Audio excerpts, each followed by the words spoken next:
Hollywood. Glamour. Celebrities. Scandal. Hollywood isn't just known for how it smells like urine. No. There's usually a new scandal every day. If it's not one heiress doing this thing, then it's the son of that one guy who used to be famous doing another thing. Like the lens of a camera, it's cyclical, baby. But all these new Tinseltown scandals can't hold a Roman candle to Hollywood's first trial of the century. A suspicious death, a bawdy blackmailer, and yes, a man named Fatty. The state of California versus silent screen star Roscoe Fatty Arbuckle this week on This Was a Thing.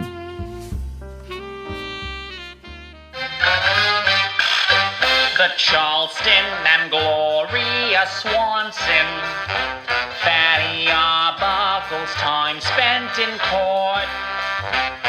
The suffragists, the flapper girls and dance marathons, and sitting on a flagpole just for sport.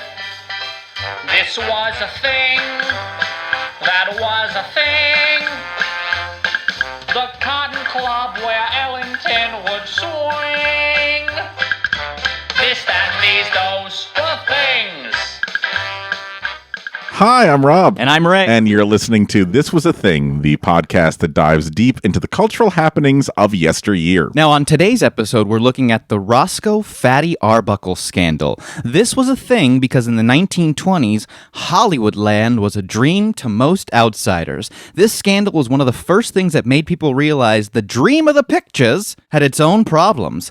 This was also one of the first times when a story became over-sensationalized due to the lies and misleading facts in the press. What? Yeah. The press lied? Isn't that crazy? I'm shocked. So this one, I'll be honest, is a kind of a bummer. So it's not going to be as fun and fancy-free as every other episode. Because every other episode is very fun and fancy-free, wouldn't you say? Well, we are produced by the Fun and Fancy Free Network. Yes, that's a sponsor. We should probably also give a content warning to our listeners that today our episode is going to be dealing with some mature and upsetting themes, such as sexual violence, which is what Mr. Arbuckle was accused of. Yes, correct. And you know what? I don't know if he was convicted of it, but I'm sure you're going to tell us today. I am going to let you know. So if you've got a problem with that, you might want to just turn us off now and wait till our another episode drops next week. If you're okay, let's keep going. Roscoe Fatty Arbuckle is one of the most famous silent film actors of his time in the comedies, even bigger than Chaplin, not just in size, but also in appeal. Here actually is a quick audio clip of one of his most famous silent films. Pretty funny, huh, Rob? Ray, congratulations. I think that's the first dad joke that you have made on this podcast. You want to hear something from a silent film? Look, I needed a good first, bit that would really... I loved it. Okay. And I'm sure Fatty's smiling down on us. Thank you, Mr. Arbuckle. Now, I love old movies. Mm-hmm. I'm a huge TCM nut. However, I'm going to be honest and admit I do not think I have ever seen a Fatty Arbuckle movie. I know that his name is tinged with scandal, and that's probably one of the reasons why we don't see a lot of movies by exactly why. Fatty Arbuckle. What was he accused of? So he was accused of sexually assaulting a woman who eventually died, and the press got so crazy and carried away that it was one of those things. They said that he was so big that he laid on top of her and it ruptured her internal organs, and that's one of those things that when I looked into this and was like, oh, I should cover that, I still had in my brain that Fatty Arbuckle crushed a woman to death. And I started reading it, and I realized, I've told a couple people, oh, yeah, have you heard about that? I've been spreading lies about this man, and because that's what stuck out to me, and so, I feel guilty for almost 100 years later spreading false stories about this man. So this episode's going to have a lot of information, so I'm sorry, but I felt like I have to put everything out there because there ended up being 3 trials for this. Oh, 3 trials. So the first trial was in 1921. Film is really beginning at this time. Exactly. So, film was still in its infancy. People were seeing moving pictures for the first time. In 1921, probably in some parts of America, no one had ever seen anything like this. So, he was one of the big draws to motion pictures. So it was he was already a known person in the film industry and the young film industry. And then this was so big that if it happened to an actor that maybe wasn't as big, it probably wouldn't be in the news as much as him. But since he was so known, it was sensationalized. And I think this is interesting because of how the media covered it, and you see so much nowadays with like TMZ and Perez Hilton. I don't know if he's still as popular, but they throw out all these initial facts before. I feel like you're using facts in quotation marks. Yeah, well, exactly. Accusations is, I guess, was the better. So are you saying that the Fatty Arbuckle scandal is laying the foundation of what we know today as how modern media covers? 1,000%. Okay.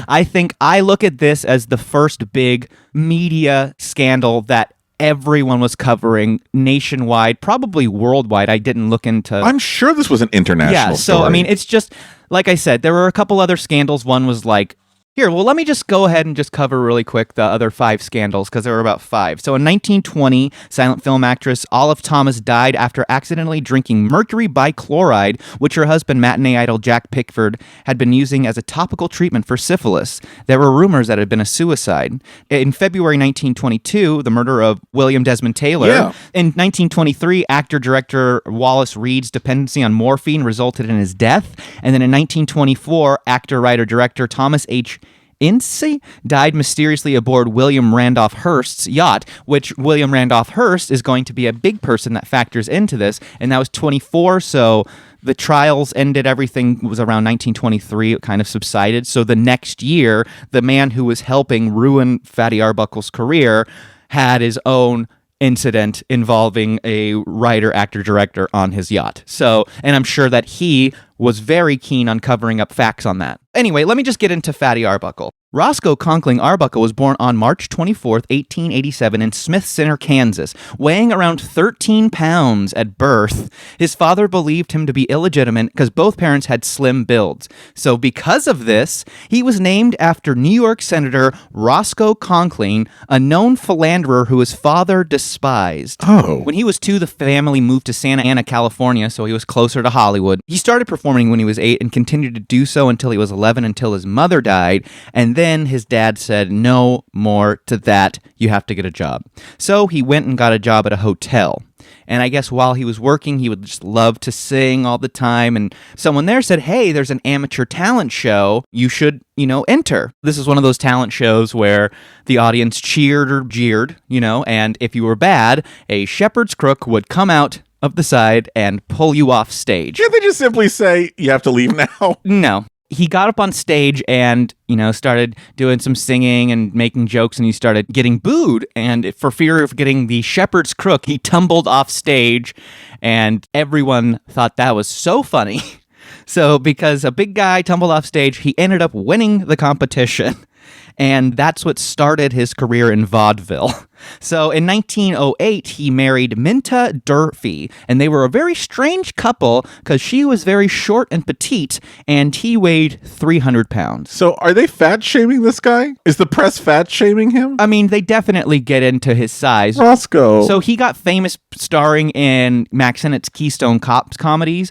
His large size was obviously part of his comic appeal, but he wouldn't allow it to be used for a cheap gag. Good for him. Like he wouldn't get stuck in chairs or doorways and stuff like that, and he was always very self-conscious of it, and he didn't like when people called him fatty. That's why I keep correcting myself 100 years later to respect this man, because yes, he was known as Fatty Arbuckle, but you know what? I'll call him Roscoe, and yes, I may call him Fatty a couple times, so sorry, but I'm doing my best. I'm doing my damnedest to call him Roscoe. Even though he was 300 pounds, he was very agile and acrobatic, so that was his appeal, is that he knew he was a big guy and that he was acrobatic, and so I like the fact that he wouldn't let really his weight, her size, be the thing that led to bits. Good for you, Roscoe. In 1914, Paramount Pictures gave him the then crazy offer of $1,000 a day, plus 25% of all profits, and complete artistic control to make movies. What a star. So he must have been bringing in a lot of money for them. Huge money. Those movies were so popular that in 1918, Paramount offered him a 3-year, $3 million contract, and today that'd be about $52.5 million for 3 years. So, I mean, he was a giant star. So this is where all the scandal starts happening. So on September 5th, 1921, Arbuckle, who was now 34 years old, decided to take a vacation to San Francisco and drove to San Francisco with 2 friends, Lowell Sherman, an actor, and Fred Fishback, a director. Are you making these names? Are you changing the names to protect the innocent? No. No, these are actually the real names. Okay, so they checked into 3 separate rooms at the St. Francis Hotel. Room 1219 for Arbuckle and Fishback to share. They shared a room. Yeah. 1221 was for Lowell Sherman, and 1220 was deemed as the party room. So they're all in these connecting rooms. Yeah, so they can keep the doors open. Exactly. Okay. They invited several women to the party room, and during the partying, a 26-year-old aspiring actress named Virginia Rappe was found seriously ill in room 1219, and that was the room Arbuckle was in. The hotel doctor examined her and concluded that her symptoms were mostly caused by intoxication, and he gave her morphine to calm her down. She wasn't hospitalized until 2 days after the incident, though. And don't forget, this was in the middle of Prohibition, so all the alcohol, all the hooch they were getting was all illegal hooch. Got it. This is, I think, probably the worst person in this whole thing, but the best name of them all. Bambina Maude Delmont. Oh my God. So Bambina Maude Delmont, she was Rappe's friend, and she was at the party as well. And she told the doctor that Arbuckle had sexually assaulted Rappe, but the doctor had found no evidence of this when he examined her. And then Virginia Rappe ended up dying a day later after that. Oh. The cause of death was from peritonitis, which is when the lining of the abdomen gets inflamed, and that in turn caused a ruptured bladder. So she gets sick from alcohol. She has alcohol poisoning. Mm-hmm. This doctor gives her morphine. Yeah. How long is it between the doctor giving her morphine and her dying? It seems like it's 3 to 4 days, because after the morphine, she was hospitalized for 2 days, and then I'm pretty sure she got out, and then she died a day later. So Bambina Maude Delmont in that time was going around saying, this is what happened, Fatty Arbuckle. Roscoe Arbuckle was involved, and he sexually assaulted her. So she's saying to everyone, oh, the reason she's sick is because he assaulted her. The reason that she suffered from internal organ issues is because from him rupturing her bladder from sexually assaulting her. I see. Rappe is said to have suffered from a urinary tract infections a lot, and sometimes liquor would irritate them dramatically. And she developed a reputation for over-imbibing at parties and tearing her clothes off when she got too drunk. And the reason for tearing her clothes off was because of the intense physical pain of the UTIs. She just had a lot of internal issues on her own. I don't think she was very healthy, I guess, you know. And the drinking was not helping. And the drinking was not helping. After Bambina told police that Arbuckle had sexually assaulted her, the police concluded the weight of his body laying on top of hers was enough to rupture her bladder. And this is where the press comes in. The doctor said that, or the police said that? The police said that. Did Bambina. Did she go to the police? Yes. So she went to the police and said, oh, she's dead because he assaulted her. Yes, I'm sure the police were called to the scene and everything, but she started planting all the stories, it seems like, in the ears of police. And then also the media picked up the story, and then so the media started turning it, and then Bambina was like, oh, I'm on the same side as the media, so she just kind of started filling in. They started filling in each other's blanks where Roscoe didn't have his chance to defend himself until any trial. Okay. At the time, this was the biggest scandal hit Hollywood, like I said. Rappe's manager, Al Simnacker, he held a press conference and accused Arbuckle of using a piece of ice to simulate sex with Rappe, which led to her injuries. So he said that the ice melting inside of her body helped inflame her bladder. This was her lawyer? This was her manager. Her manager, yeah. Okay. And by the time the newspapers reported it, the piece of ice turned into a Coke or champagne bottle. Oh my God. And witnesses ended up testifying that they saw Arbuckle with ice, but that he was only using it to rub on her stomach to help ease the abdominal pain. So there's 2 stories. One story is she was sick and he decided to comfort her or assuage her pain. And that's what, like, his friend said. That's what his friend said. Yes. The other said he was taking the ice and he was using it sexually on her. Yeah, the manager suggested that, but then the press turned that from ice into that he was using a Coke bottle or a champagne bottle. Okay. And so if you think 1921 in the newspaper. In 2021, I'm mortified. Well, exactly. But just imagine 100 years ago. Like reading that in the newspaper. They printed all that. Yeah, Hearst was relentless when this wasn't like the Inquirer. This was an actual legitimate. William Randolph Hearst was the leading newspaper magnate at that time. And there was no other journalist or other article like coming to Roscoe's defense. Not that I saw. So America was only reading the one side of the story, and they were making their own assumptions. And so before he even got to trial, America had already made their mind up.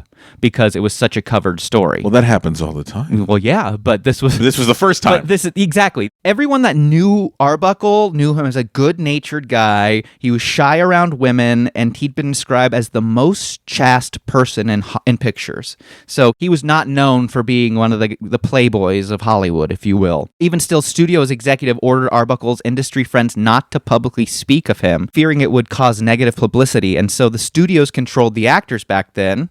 And so if the actors stepped out, they would just lose their contract. So the studio is saying, if you want to defend him, you can't. And if you do, we're going to fire you. Correct. Okay. Let's get to the pre-trial. What exactly is Roscoe Arbuckle being charged with? Murder? Yes, they said that he killed her from sexually assaulting her. So he's being charged with her death. Charged with her death. So the prosecutor was San Francisco DA Matthew Brady, and he had big ambitions, and he was going to run for governor. The DA had already made public statements about Arbuckle's guilt before it even started, and he also pressured witnesses to make false statements. And so this DA, because he wanted to run for governor, I think he was just... He needs a conviction. He was trying to get the biggest conviction of the time, because if he could be the one responsible for convicting Arbuckle of this, then that would be huge to run on. So Brady was happy to have Bambina Maude Delmont as his star witness when the indictment hearings were held. But the defense obtained a letter from Delmont admitting to a plan to extort money from Arbuckle, and Delmont's story was always constantly changing. So if I understand this correctly, she was going to go to Roscoe Arbuckle and say, pay me, or I'm telling everyone that you assaulted her. Yes. Okay. And we don't know if she ever contacted Arbuckle, and Arbuckle was like, go fuck yourself. No. From what I understand, it seems like she was one of the women that got invited to the party, and it seemed like she was someone that always was looking for an opportunity. Got it. And so I'm sure she saw this Arbuckle party as, oh, well, I bet I could use him for that. And I'm guessing she probably wasn't expecting the result to be the death. Of course not. And so, she thought she could walk away with a pocket full of money, but then she ended up getting this worldwide exposure. And you also said that her story was never consistent. Yeah, it was never consistent. So it was just always changing. So that on itself was... That's an issue. The judge found no evidence of sexual assault, but a testimony from another party guest, Zay Prevon, said that Rappe had told her that Roscoe hurt me on her deathbed. The judge decided that Arbuckle could be charged with first-degree murder. Brady had originally planned to seek the death penalty, and the charge was reduced to manslaughter. Okay, so there's another friend who comes forward. Zay Prevon. These names.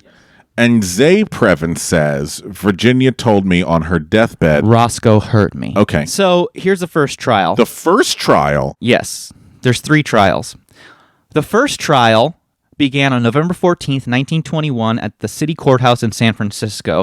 Arbuckle's lead defense was Gavin McNabb, a local attorney, and the principal witness was Zay Prevon. At the beginning of the trial, Arbuckle told his already estranged wife, Minta Durfee, that he did not harm Rappe. She believed him, and she appeared regularly at the courtroom to support him, and public feeling was so negative towards her that one time someone shot at her as she was entering the courthouse. Because she's supporting her man. Okay. So here's some bullet points from the trial. So witness Betty Campbell, who was a model who was present at the party, testified that she saw Arbuckle with a smile on his face hours after the alleged assault. Grace Holtzen, a local hospital nurse, testified it was very likely that Arbuckle assaulted Rappe and bruised her body in the process. Dr. Edward Heinrich, a local criminologist, claimed that the fingerprints on the door to the hallway was evidence that Rappe had tried to flee, but that Arbuckle had stopped her by putting his hands over her hands.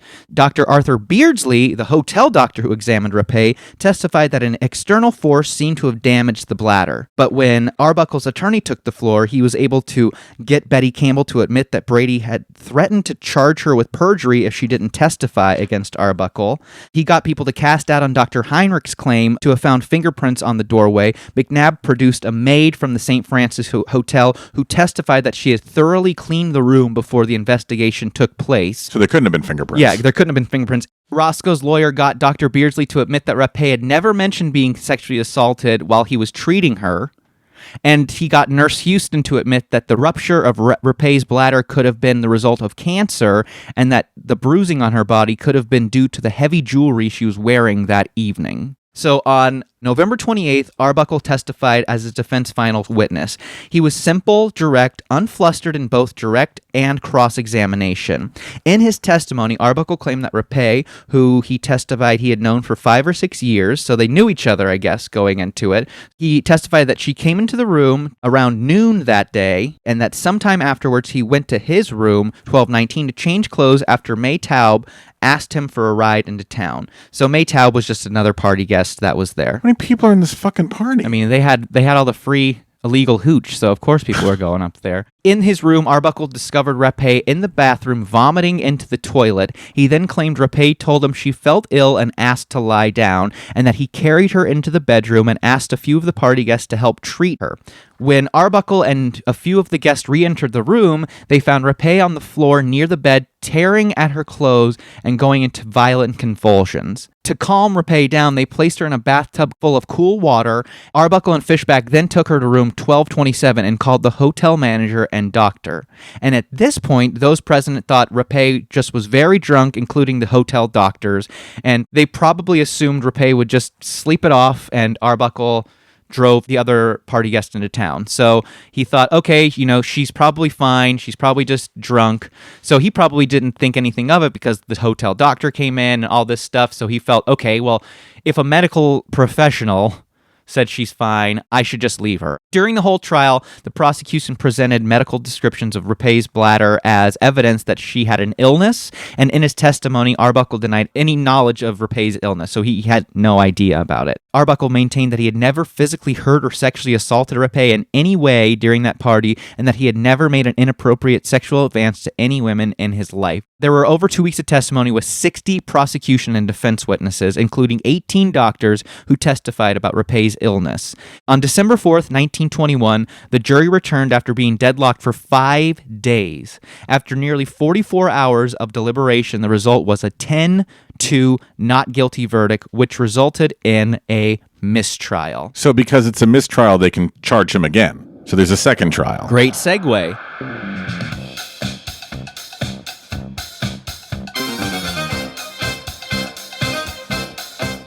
Hey friends, hope you're enjoying the show. If you are, could you do us a favor? After you listen to today's episode, open up your podcast app and leave us a review. Please. The more reviews we get, the more people will discover us, and the more people that discover us, the less lost we'll feel. You're good, buddy. It's okay. Look, nothing has ever been easier to do. Just go ahead and grab a pen real quick. It's okay. We'll wait. Don't worry.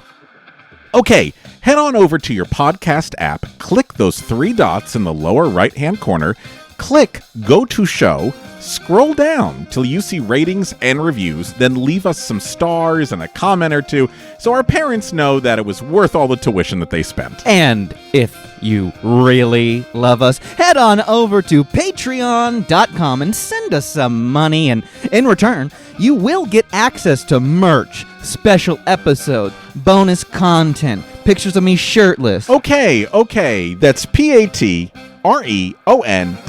Search This Was a Thing and help us out. But you know what? You've already helped us out today by listening to us, and we can't tell you how much we appreciate that, so thank you. Thank you.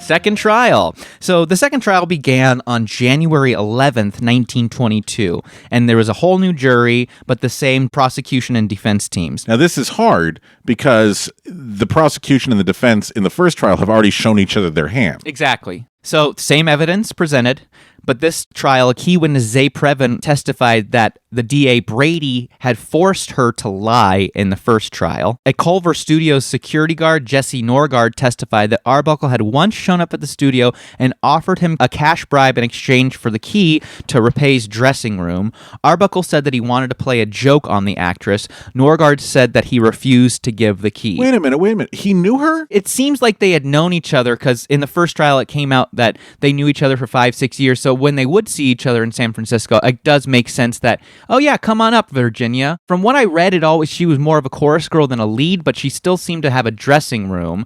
And so he knew her enough that he wanted to go to security guard and play a practical joke. That's what he said. Yeah, that's what he said. So this isn't some woman that showed up to the party and they had known each other. During cross-examination, Norgard's testimony was called into question when he was revealed to be an ex-convict who is currently charged with sexually assaulting an 8-year-old girl, and who is also looking for a sentence reduction from Brady in exchange for his testimony. So this is the security guard who's saying Arbuckle wanted the keys to her dressing room. Yes, so he was an ex-con trying to get a lighter sentence from Brady, the district attorney. Got it. So, yeah, Brady seemed to have been a guy who was trying to set as many people into the trial so he could get that big win for his run for governor. But regardless of the motivation, it is a fact that Arbuckle did ask for the keys. Yes, that seems to be debatable. Why is debatable, okay. But he did ask. He did ask, and Arbuckle said that it was to play a joke, so that did happen, but then it was also called into question because the security guard didn't have the best past. Okay. Further, in contrast to the first trial, Rappe's history of promiscuity and heavy drinking was heavily detailed. So they're going to put the victim on trial now. Yes, the victim is going on trial, exactly. So the second trial also discredited some major evidence, such as the identification of Arbuckle's fingerprints on the hotel bedroom door. Heinrich took back his earlier testimony from the first trial and testified that the fingerprint evidence was likely faked. The defense was so convinced of an acquittal that Arbuckle was not called to testify.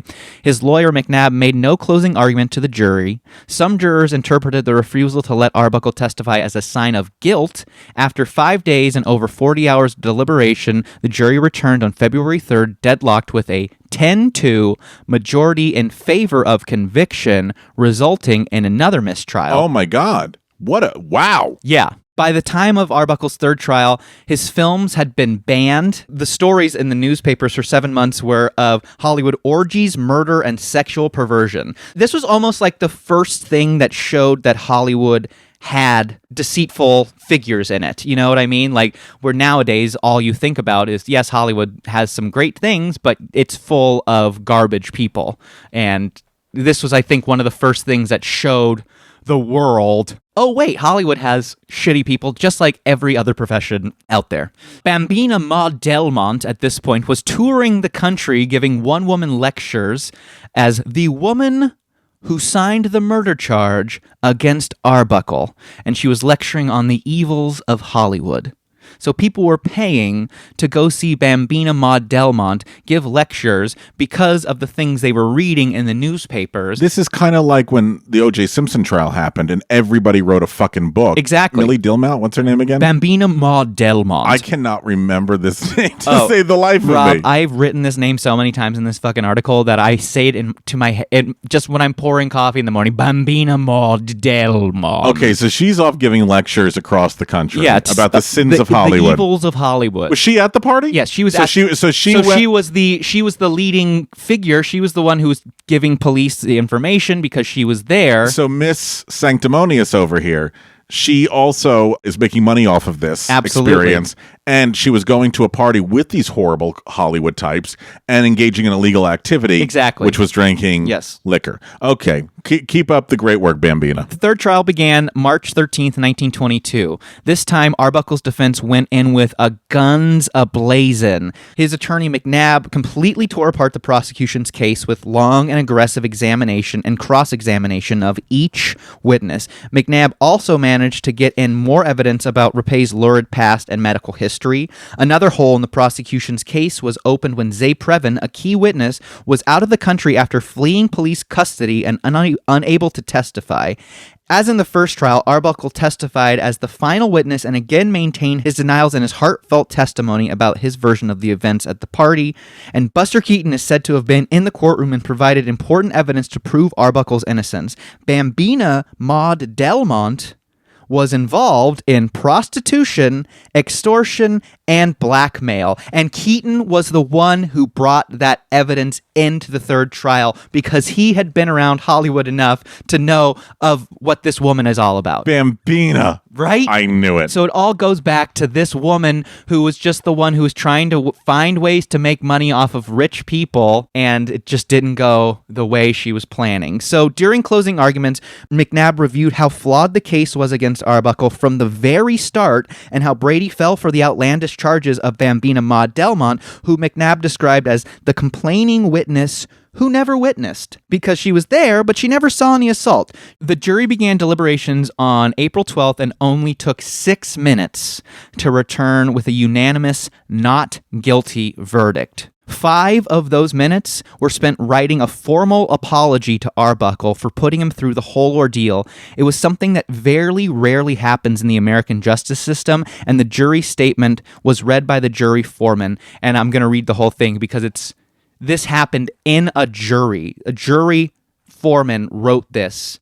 Acquittal is not enough for Roscoe Arbuckle. We feel that a great injustice has been done to him. We feel also that it was only our plain duty to give him this exoneration under the evidence, for there's not the slightest proof adduced to connect him in any way with the commission of a crime.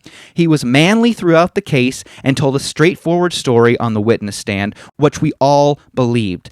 The happening at the hotel was an unfortunate affair for which Arbuckle, so the evidence shows, was in no way responsible. We wish him success and hope that the American people will take the judgment of 14 men and women who have sat listening for 31 days of evidence that Roscoe Arbuckle is entirely innocent and free from all blame. Could you imagine a jury writing something like that? Like, I think that is so worded so well. And there were men and women on the jury. Yeah. So after reading the apology statement, the jury foreman personally handed the statement to Arbuckle, and then one by one, the 12-person jury plus the 2 jury alternates walked up to Arbuckle's defense table, where they shook his hand and embraced him and personally apologized to him. And the entire jury proudly posed with Arbuckle for photographers after the verdict and apology. Because alcohol was consumed at the party, Arbuckle was forced to plead guilty to 1 count of violating the Volstead Act, which was made to help carry out prohibition laws, so he had to pay a $500 fine. So of everything, it was just the fact that he had illegal hooch. That's what he got in trouble for. At the time of his acquittal, he owed $700,000 in legal fees to his attorneys for the 3 criminal trials, which today is equivalent to $11 million. And he was forced to sell his house and all of his cars to pay off some of his debt. And the scandal and subsequent trials hurt Arbuckle's popularity greatly, like I was saying. Even though he was acquitted and received a formal apology from the jury, his reputation was just shot, and the effects of the scandal continued. And so William H. Hayes, who served as the head of the newly formed Motion Pictures Producers and Distributors of America Censor Board, cited Arbuckle as an example of poor morals in Hollywood. And on April 18th, 1922, 6 days after Arbuckle's acquittal, Hayes banned him from ever working in U.S. movies again. So after he was acquitted, he was banned from working in movies again. Hayes also requested all showings and bookings of Arbuckle films be canceled. And with Arbuckle's films now banned, Keaton, his friend, Buster Keaton, signed an agreement to give Arbuckle 35% of all future profits from his production company, hoping that could help his friend out in any way financially. So this just kind of shows how good of a person Buster Keaton was. I'm sure he had his own problems and stuff, but man, he stuck by his friends. In December of that same year, 1922, due to public's demand, Hayes lifted the ban on Arbuckle, but that didn't really matter ultimately because he was still unable to ever find work as an actor because his name had been dragged. Eventually, Arbuckle and his wife Minta divorced in 1924, and he married twice more in his life, but he was never really able to find great acting work again. Although eventually he worked as a director under the pseudonym William Goodrich, which some say Arbuckle used his father's full name. His father's full name was William Goodrich Arbuckle as an inspiration behind the alias. But another tale, which I think is better, is credited to Buster Keaton, who loved a good pun, who suggested that Arbuckle become a director under the alias Will Be Good. But since it was too obvious, Arbuckle adopted the more formal pseudonym William Goodrich, which I think that, I mean, yes, it is true. It's his dad's name, but I just love a good pun. He signed a contract in 1932, 10 years after, with Warner Brothers to star under his own name in a series of 6 two-reel comedies, and these were the only recordings of Arbuckle's voice, and he's the first person who speaks in this clip. This is my clip for the episode. Is this job still open? Oh, you are a baker. Yes, sir, and I sure need dough. I got it. Well, there's the kitchen. You can start in right away. Thanks. Yeah. Notably, Shemp Howard, the fourth of the Three Stooges, appears in all of these shorts with him, so that was before Shemp rejoined the Stooges. They were very successful in America, but when Warner Brothers tried to release the first one, Hey Pop, in the UK, the British Board of Film Censors cited the 10-year-old scandal and refused to release them. On June 28, 1933, Arbuckle finished filming the last of his 6 two-reelers. The next day, he signed a contract with Warner Brothers to star in a feature-length comedy. That night, he went out with his friends to celebrate the first anniversary to his third wife, as well as the new contract. He reportedly said, "This is the best day of my life." Later on in the evening, Roscoe Arbuckle suffered a heart attack and died in his sleep. He was 46 years old. Unfortunately, most of Arbuckle's films survive only as worn prints. Hardly any effort was made to preserve films back then in the early days of Hollywood. Keaton and Chaplin have a ton of movies, they made sure, but I think the Arbuckle scandal didn't make them want to preserve his comedies, which is just sad because he is described to be one of the best and most popular comedy actors of all time, and because of a scandal that ruined his career, most of the humor and stuff that he brought to film is probably will never be seen again. So it's just a bummer. So, on that note, Okay, so we'll take a break now, but when we come back, I have so many questions. I literally feel like a lawyer. I've written down just about every single question I could ask about this case. So we'll take a quick recess, and when we come back, I'd love to cross-examine you, Mr. Hebel. This was a thing, and now, this is a sketch.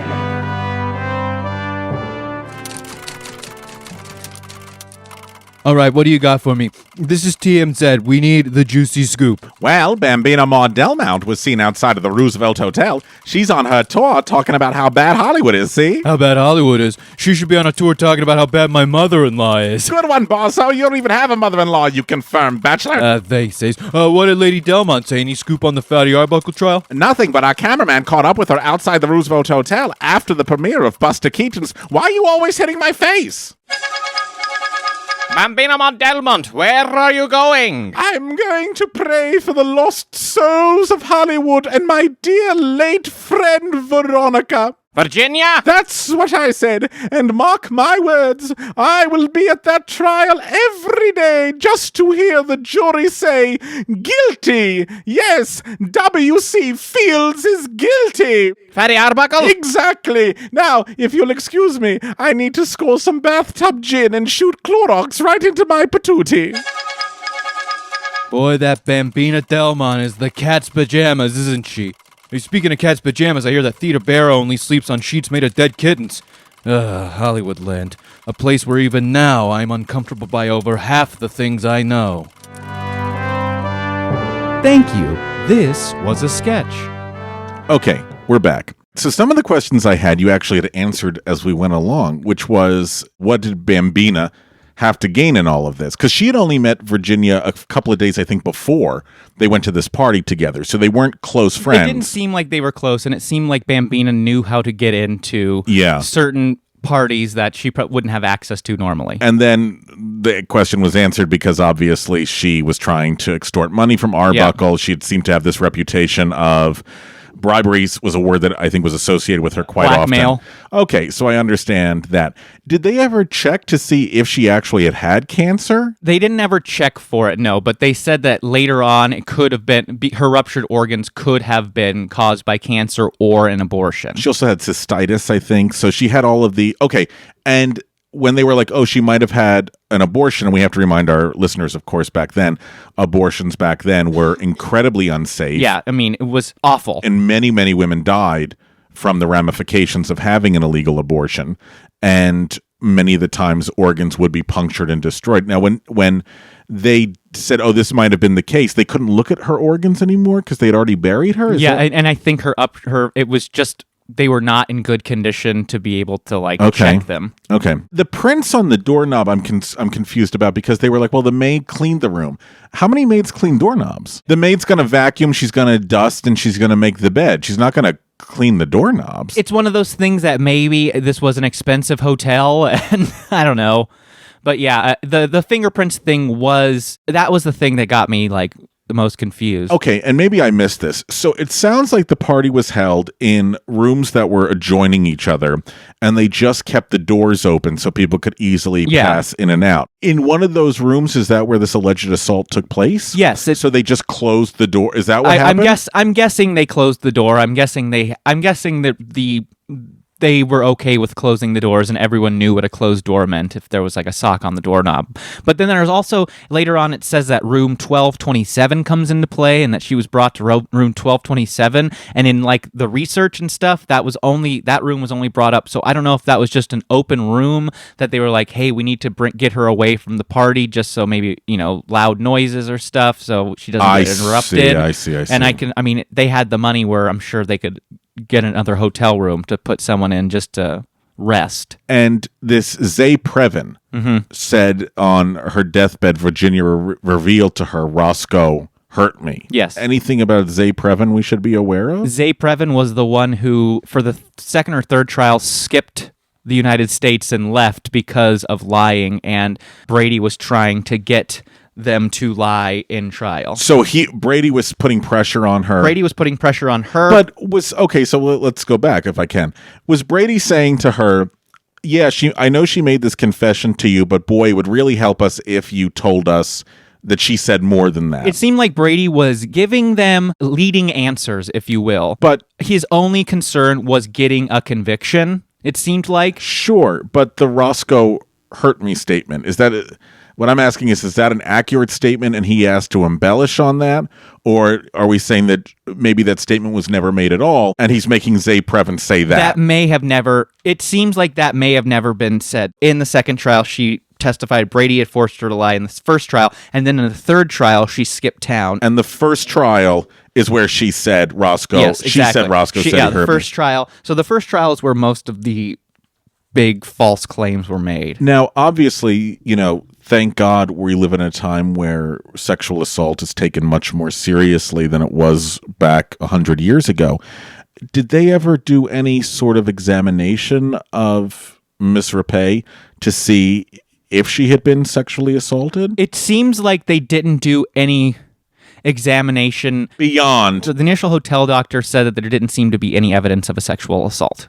And so I don't know what kind of examination he had done, but then, so that was said, but then with the ice being near an area that Roscoe was using to help with abdominal pain, is probably just like what's the easiest thing I can do to help with your tummy? Mm-hmm. That was turned into, he used that on her, and then that was turned into the Coke bottle and champagne bottle. I see.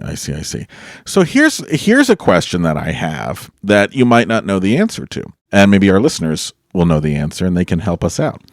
At this time, it was normal for so many of these big Hollywood stars to do illegal things. Oh, yeah. Murder people, assault people, drink, carouse, and they would consistently be arrested.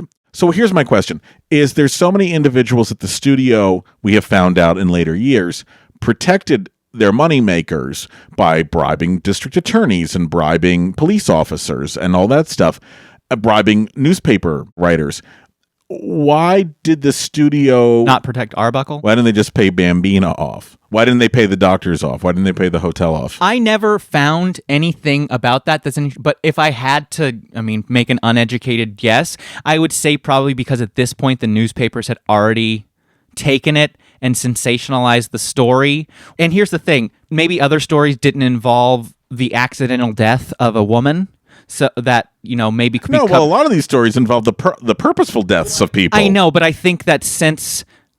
Okay, purposeful deaths, but then they could cover it up. This was one of those things where it was a death and there couldn't really be covered up maybe as easily as dropping them into the Griffith Park Lake. Before they got the chance to cover it up. Because this also was in San Francisco, if you think about it, where if stuff maybe happened in Southern California, it could have been taken care of quicker. Also, one of the things I'm curious about is the lack of studio control on this situation. Is that what prompted them later on to be even more protective with their stars? This could have also, very well been the thing to go to make them put even crazier rules. Because it seems like in the 40s and 50s that the studio system gets even crazier with maintaining like control over people. I mean, look at Judy Garland's story was a lot of the stuff with the studio system. Oh no, of course. And I mean, there's stories of, we find out now that, this celebrity killed this person and they covered it up, or this celebrity that looked so pious on screen was actually incredibly promiscuous, right? Okay, so then I think it begs the question for me to ask, you've done all the research on all of this. Do you think that he assaulted this woman, or do you think that he's just a victim of being in the wrong place at the wrong time? I truly think, from what I've read, it seems like he was just a victim of the wrong place at the wrong time. With all the evidence that supported, and with how Brady was trying to sensationalize things to move his career, how Bambina Maude Delmont was one of the types of people that did anything to get her name in the newspaper to also get a buck, which she did a tour, to Hollywood being in its infancy and being afraid that this is going to be the scandal that'll ruin everything. So them banning Arbuckle's career, his films and stuff, just to save their hide. You know what I mean? Because if that was showing America that was, very religious at the time, that, oh, well, yes, we're not standing for this because the one big one, look what we did to him. So, I mean, this almost was setting a precedent for stars not to act out, even though Arbuckle may not have been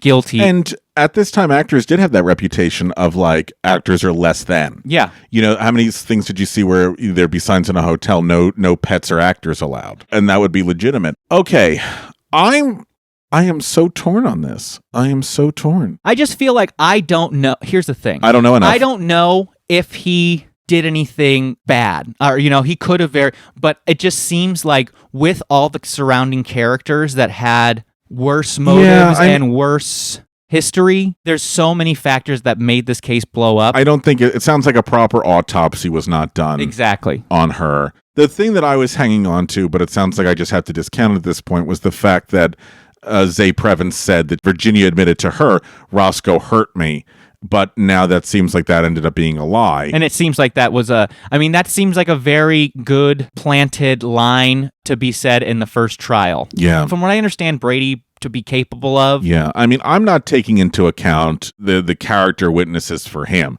which are like, oh, he's such a great guy and he's such a nice guy. Because I think how many times in history have we seen that? Absolutely. And the person ends up being, an absolute monster.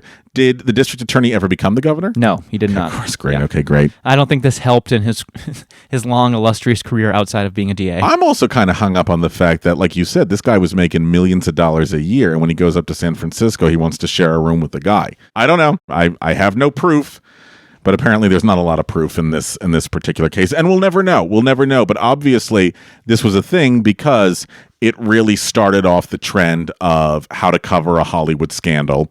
And it seems like it's one of those cases in the press where you're guilty until you're proven innocent, and then you're proven innocent with an unprecedented step of the jury apologizing to you for having to put you through this. And even still, the person couldn't live his life again after having been cleared by the legal system. And if you think about today, with I keep saying, TMZ, Perez Hilton, all those gossip blogs and stuff, this story would have been even bigger and more people were commenting on it. Instead of just having to wait till the next morning's newspaper giving you the news, there would have been live tweeting from the courtroom, And I kind of like that the most morally reprehensible person, which is William Randolph Hearst, is the one who's leading the charge, going, look how bad this other person is. Yeah. Look at him. Don't look at me while I'm over here doing even worse things. Yeah. Okay, well, I have learned a lot today, and I'm so curious, listeners, if there's anything that you would love to share about your thoughts on the Roscoe Arbuckle trial, or if you have any more information about it, please let us know, because this is absolutely fascinating. And Ray, thanks so much for introducing me to all of this material. Of course. All right, folks, I think to get us into a much more positive and optimistic mood, it's time for a game. This was a thing and now it's a quiz. This was a quiz. With Mark Schroeder.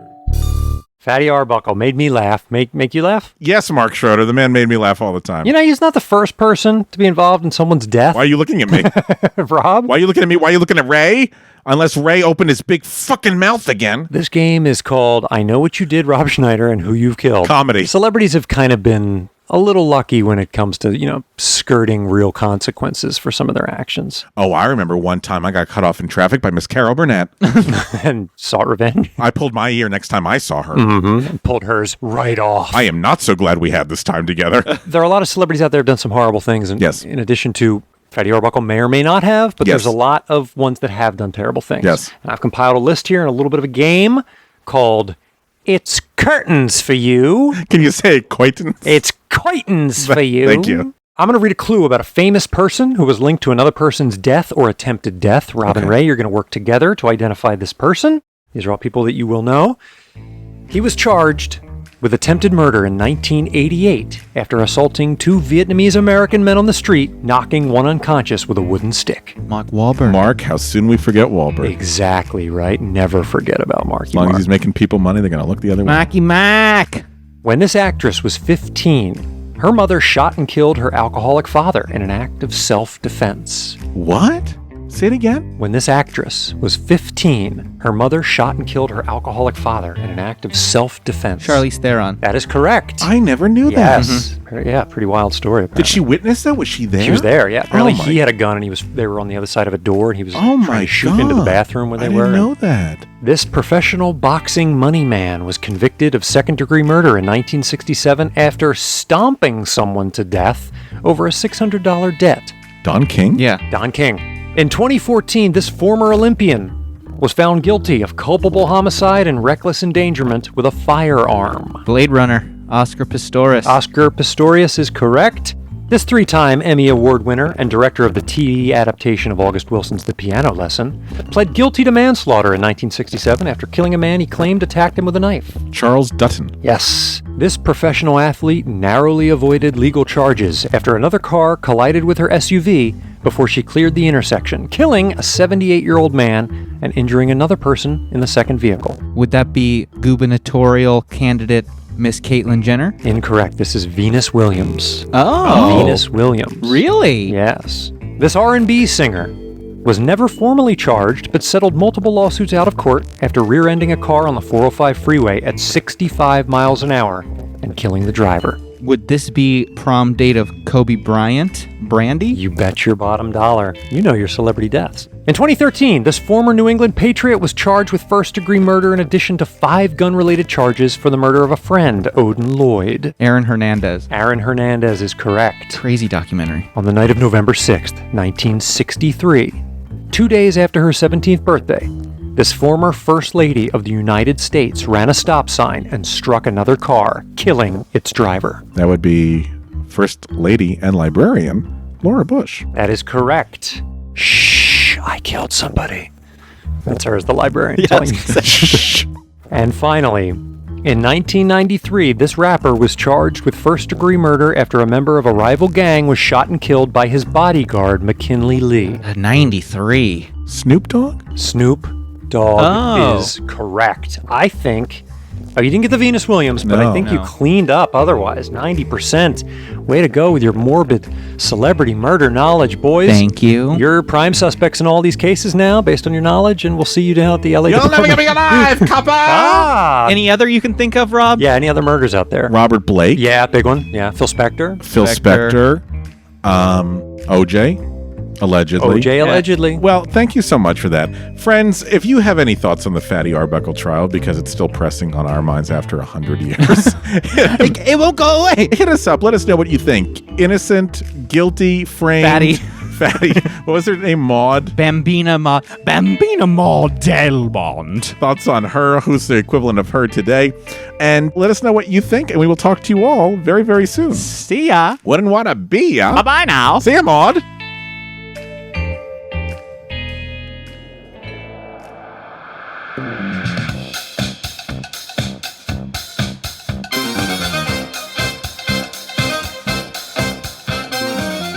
Thanks for listening to This Was a Thing, and a big thanks to the folks that keep this show running. Our editor, Daniel Cut Schwartzberg, our composer, Billy Better Than DC Reese, our social media director, Gabe #Crawford, our graphic designer, Natalie's Nothing's Too Graphic DeSavia, and finally, our games coordinator, Mark the Shark Schroeder. If you liked what we did today, make sure to head on over to iTunes to rate and review us. The more stars you leave us, the more love we feel. Hey, speaking of love, show us some social media love. Follow us on Instagram and Twitter at This Was a Thing Pod, and Facebook we are This Was a Thing Podcast. Reach out. We'd love to hear from you. And if you really liked what we did today, head on over to patreon.com and become one of our sponsors, and you'll get access to special episodes, interviews, and merch. That's Patreon. Search This Was a Thing and support us so we can keep doing this show.